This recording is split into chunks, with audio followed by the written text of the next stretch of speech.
C'est pour moi un réel honneur et un plaisir de prendre la parole ce jour à l'occasion du lancement officiel des activités de BICODAP dans notre territoire et pour l'engagement manifeste et en faveur du développement rural, de l'agriculture familiale et du renforcement des capacités locales.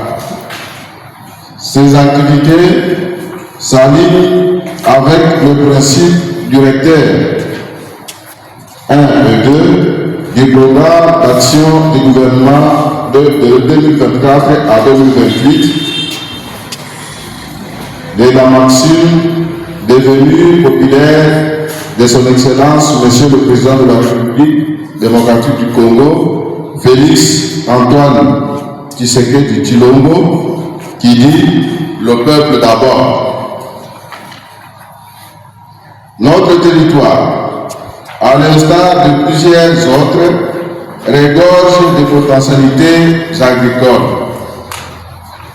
Cependant, sans accompagnement structuré, sans renforcement institutionnel, ni accès aux services techniques et financiers, nos producteurs restent souvent isolés et vulnérables face aux défis économiques, climatiques et structurels.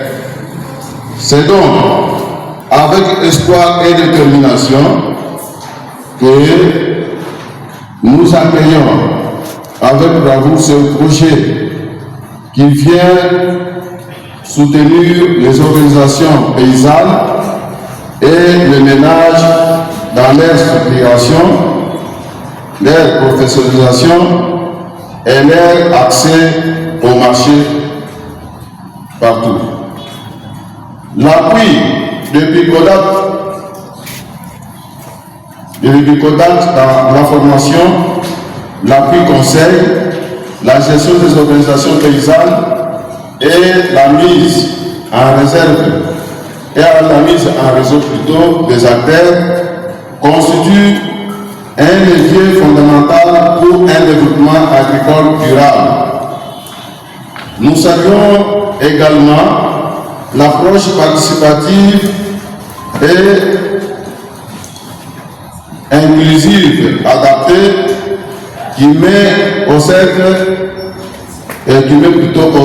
les femmes, les jeunes et toutes les catégories souvent marginalisées du secteur agricole.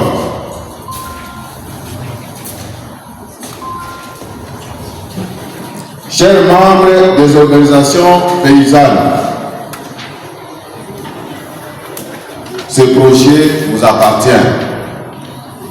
Saisissez cette opportunité pour renforcer vos capacités, pour innover, collaborer et construire ensemble les filières agricoles viables, compétitives et équitables. En tant qu'autorité locale, nous nous engageons, nous aussi, à accompagner cette initiative, à faciliter sa mise en œuvre, à mobiliser les services techniques concernés et à créer un climat propice avec succès. Ensemble, faisons du développement de base un moteur de croissance locale, de paix sociale et de prospérité partagée. Je déclare ainsi, en ce jour,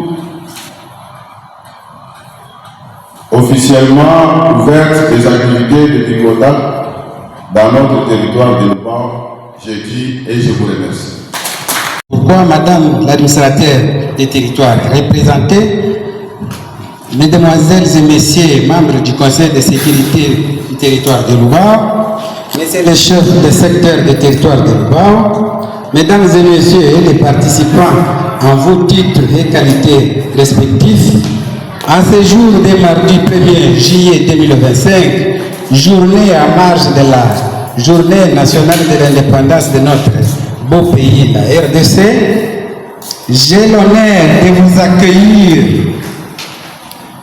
dans cette salle pour vous associer et amorcer des réflexions d'ensemble sur le développement durable du territoire de Louba en particulier et de la province de Lomami en général, conformément aux politiques, stratégies et aux efforts que nous fournissons au niveau national et global en rapport avec l'atteinte des objectifs de développement durable.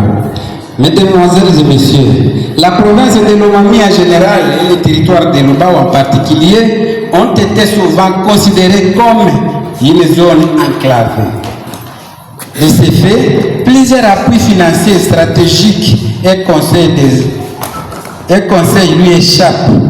À la comparer à plusieurs provinces et territoires de la RDC qui comptent beaucoup d'interventions, on se rend compte qu'il n'est du tout la plus enclavée. Parce qu'on ne danse pas au même rythme que les autres, c'est-à-dire l'on ne s'aligne pas nos efforts à ceux d'autres du monde national ou global international.